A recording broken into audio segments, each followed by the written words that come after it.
ఒక వర్తకుడు ఒక వస్తువును 450 రూపాయలకు ఖరీదు చేసి దానిని 10% లాభంతో అమ్మదలిచిన దాని అమ్మకపు వెల ఎంత అని అన్నాడు.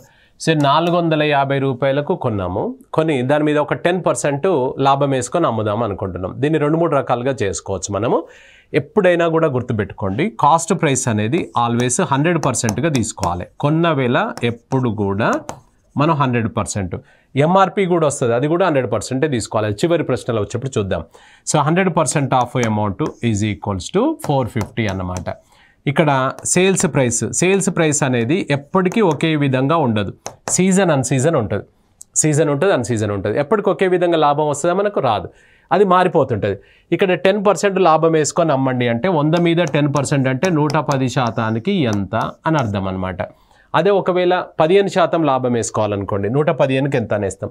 5% నష్టం వేసుకోవాలనుకోండి, 95%కి ఎంత అని అంటాం అనమాట. సో కాబట్టి ఈ కాస్ట్ ప్రైస్ అనేది మాత్రం ఫిక్స్.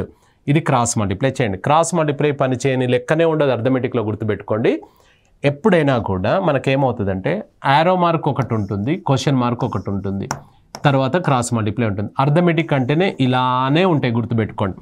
ఇది యారో మార్క్, ఇది క్వశ్చన్ మార్క్ అనమాట. క్రాస్ మల్టిప్లై చేయండి.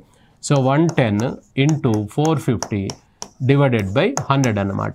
ఈ 2 zeros క్యాన్సిల్ చేసుకుంటే ఇది ఎంత అవుతుంది సార్? ఇక్కడ 495 రూపాయలు, 495 రూపీస్ ఇస్ ద ఆన్సర్ అనమాట.